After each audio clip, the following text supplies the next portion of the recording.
Bienvenue sur Adventiste FFS. Allez, un petit rappel pour vous abonner à notre chaîne et activer la petite cloche afin de ne manquer aucune de nos émissions sur les 28 croyances.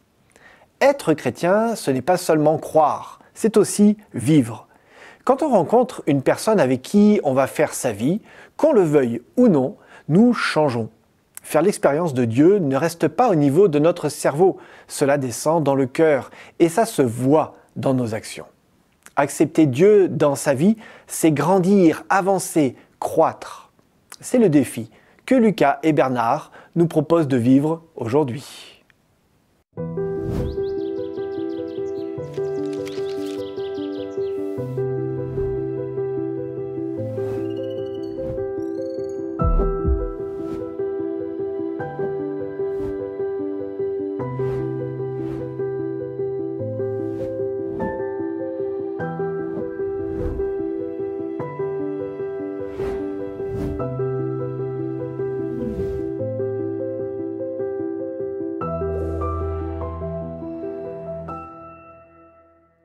Salut Lucas. Salut. Alors, content d'être de retour, de reprendre les choses? Oui. Allez, dans ce studio, ça va? Tu te sens bien? T'es pas impressionné? Non, ça va. Non? Bon, eh ben c'est bien. Alors, on va continuer. Tu te souviens, la dernière fois, on a parlé de cette expérience que peut vivre un être humain de devenir chrétien, d'accepter ce que Jésus a fait pour lui et donc de commencer une nouvelle vie. Maintenant, on va voir comment ça se passe ou comment on formule ce qui peut se passer après, comment on grandit.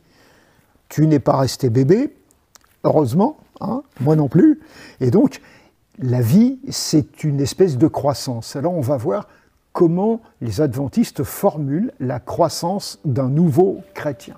Par sa mort sur la croix, Jésus a triomphé des forces du mal. Lui qui subjugua les esprits démoniaques pendant son ministère terrestre a brisé leur pouvoir et rendu certain leur sort final. La victoire de Jésus nous donne la victoire sur les forces mauvaises qui cherchent encore à nous contrôler, alors que nous marchons avec lui dans la paix, la joie et l'assurance de son amour. Maintenant, le Saint-Esprit demeure en nous et nous donne plein pouvoir. Continuellement engagés avec Jésus, notre Sauveur et Seigneur, nous sommes libérés du fardeau de nos actions passées. Nous ne vivons plus dans les ténèbres, la peur des puissances mauvaises, l'ignorance et l'absence de sens de notre ancien mode de vie.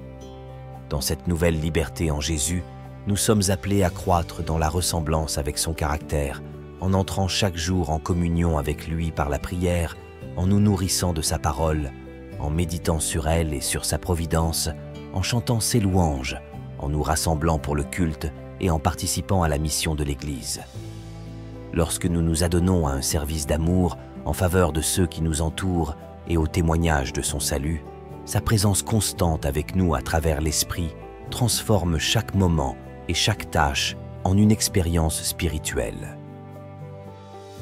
Alors, quelle est pour toi la réaction que tu as quand tu entends une déclaration longue, c'est vrai, comme celle-là?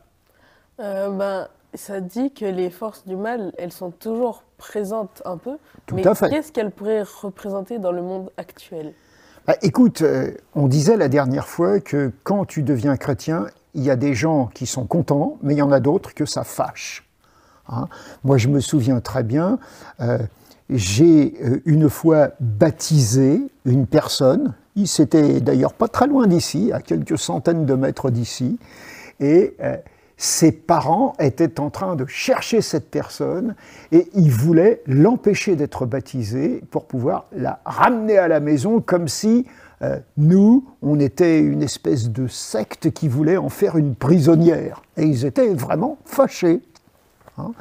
Et je pense que tu as pu, toi, remarquer des choses comme celle-là. Oui, mes grands-parents, ils s'occupent beaucoup de personnes qui fuient leur pays à cause de la persécution de chrétiens dans le monde. Donc, il y a des chrétiens qui sont persécutés. Hein. Des gens ne sont pas contents qu'ils soient devenus chrétiens. Ils sont obligés de quitter leur pays. Et tes grands-parents, donc, ils les accueillent, ils les aident, ils essayent de leur permettre de trouver une nouvelle sécurité là où ils se sont rendus. Hein.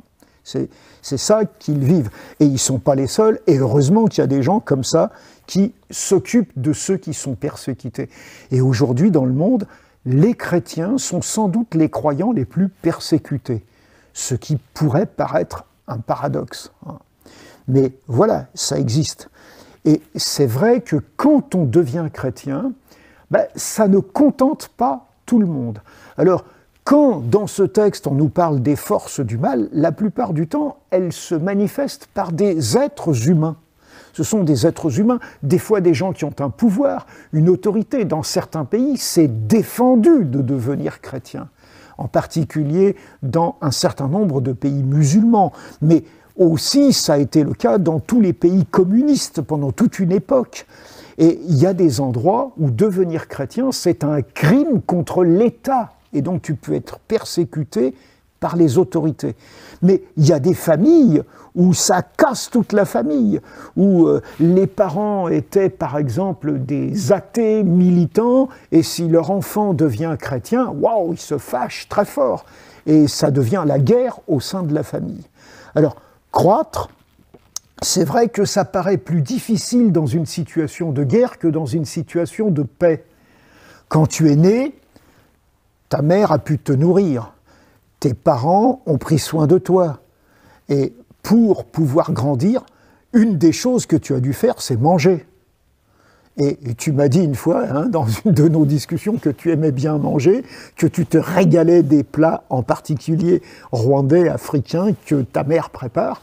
Donc, il y a du plaisir à manger, mais il y a des fois des situations où on n'arrive pas à manger, où il y a la famine, où il y a des difficultés. Et donc, une des premières choses pour se développer en tant que chrétien, c'est de se nourrir. Et se nourrir, si tu as remarqué ce qui était dit dans ce paragraphe qu'on a écouté, c'est d'abord lire la Bible. Et ça nous rappelle ce que Jésus avait dit. L'homme ne vit pas de pain seulement, il ne s'agit pas simplement de manger du pain ou de la nourriture, mais de toute parole qui sort de la bouche de Dieu. Si tu as un copain, et que tu veux que ton amitié grandisse avec lui, qu'est-ce que tu fais ? Je vais aller lui parler souvent. Ouais, tu vas l'écouter quand il te dit quelque chose. Et puis tu vas essayer de provoquer le plus grand nombre de rencontres possibles. Vous allez aller au basket ensemble, vous allez peut-être aller à la bibliothèque ensemble, vous allez faire le chemin ou une partie du chemin pour aller à l'école ensemble. Vous allez multiplier les occasions de vous rencontrer. Si tu veux, pour grandir dans la foi, il faut multiplier les occasions de rencontrer Jésus. Et pour le rencontrer, c'est vrai que dans la Bible, on nous raconte son histoire, on nous dit ce qu'il a enseigné. Et plus tu lis la Bible, mieux tu le connais. C'est comme si tu avais une rencontre avec lui. Et puis tu peux lui parler. Comment on appelle le fait de parler à Dieu ? Prier. Voilà. Eh bien, si tu lis la Bible et si tu pries, tu vas favoriser ta croissance, tu vas pouvoir grandir. Donc, tu écoutes Dieu dans ta lecture de la Bible, dans ta méditation de la Bible, mais tu lui parles aussi dans ta prière. Et donc, tu as intérêt, si tu veux grandir en tant que chrétien, de consacrer du temps et à la lecture de la Bible et à la prière. Parce que dans cet exercice spirituel, entre guillemets, tu as l'occasion de grandir. Et puis, est-ce qu'on est chrétien tout seul ? Non. Il y a des gens qui sont avec nous et puis il y a Dieu aussi. Ouais, mais qu'est-ce qu'on fait avec les autres chrétiens ? On se réunit pour chanter, prier et louer. Voilà. Et donc ces réunions, en particulier ce qu'on appelle le culte, ce sont des réunions où on va dire ensemble à Dieu, nous t'aimons, nous voulons t'écouter, nous voulons chanter tes louanges, nous voulons progresser dans la foi et on s'encourage entre nous. Et donc, tout l'intérêt de l'Église, des rencontres entre chrétiens, c'est justement de nous stimuler à grandir. Si tu veux, je sais pas, si tu as le goût, par exemple, pour devenir peintre, si tu as envie de t'exprimer par les arts graphiques, est-ce que tu vas rester toujours tout seul dans ton studio à essayer de peindre ? Non. Tu vas quoi faire ?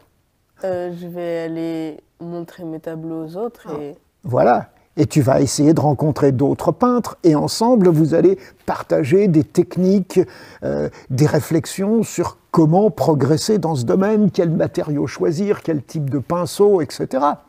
Et ben, si tu veux, quand tu rencontres les autres chrétiens, tu vas avoir des occasions de te dire comment est-ce qu'on devient de meilleurs chrétiens? Comment est-ce qu'on résiste à des situations qui voudraient nous empêcher de grandir? Comment est-ce qu'on progresse?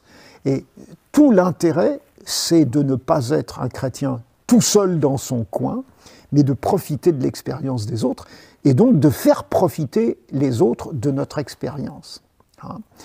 Et donc, si tu veux, si tu es baptisé, que tu commences une vie chrétienne, non seulement tu rentres, si tu veux, dans une nouvelle vie, mais tu rentres dans une nouvelle famille. Et cette famille, elle va se rencontrer, elle va faire des activités ensemble, elle va manger ensemble, elle va faire des jeux ensemble, elle va se réjouir, elle va faire que tu as le sentiment de ne pas être tout seul. Et ça, c'est un des facteurs les plus importants de croissance. Maintenant, si tu as été attentif, dans ce paragraphe, on parlait aussi de se mettre au service des autres, de témoigner de sa foi, de rendre service à ceux qui ont le plus grand besoin. Alors, bon, on a parlé ensemble un peu du Rwanda parce que ta maman vient de ce pays, parce que de temps en temps tu y vas en vacances pour voir le reste de la famille. Tu sais que moi j'ai travaillé aussi dans un pays d'Afrique, au Cameroun, où j'ai été enseignant, où j'ai fait un certain nombre de choses, mais j'ai voyagé dans d'autres pays. Pourquoi est-ce que j'ai fait ça? Parce que, si tu veux, j'ai considéré que ma nouvelle vie avec le Christ, c'était une vie qui devait être bénéfique pour les autres. C'est pas juste moi le centre d'intérêt.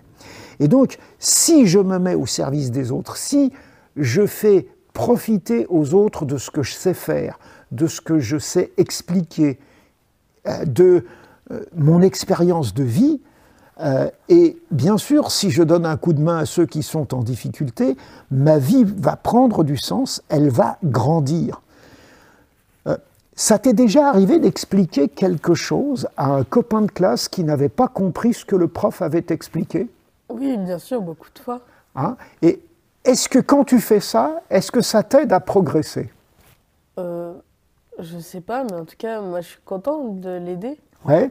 Mais moi, j'ai fait une expérience, si tu veux, qui me dit que quand j'aide quelqu'un d'autre, je comprends mieux le sujet que je présente à l'autre pour l'aider à le comprendre. Si tu veux être obligé d'expliquer quelque chose à quelqu'un, comme je suis en train de le faire pour toi en ce moment, ça m'oblige à bien réfléchir au sujet, à essayer de le simplifier pour être sûr que l'autre le comprenne. Et en faisant ça, ça me fait comprendre ce sujet mieux et ça me permet de le maîtriser davantage. Donc, enseigner, partager, ça fait progresser. Ça, j'en suis sûr, j'en ai fait 1000 fois l'expérience, si tu veux. Et je peux que t'encourager à te dire, voilà, moi je suis là, il y a des choses que je sais, il y a des choses que j'ai vécues, je partage avec les autres parce que je suis là pour que ma vie soit utile aux autres. Et quand ta vie est utile aux autres, ta vie grandit, tu progresses, tu deviens pas plus grand physiquement, mais tu deviens plus grand, je dirais, mentalement, culturellement, tu vas t'intéresser à des tas de choses et tu vas progresser. Et c'est ça qui fait grandir.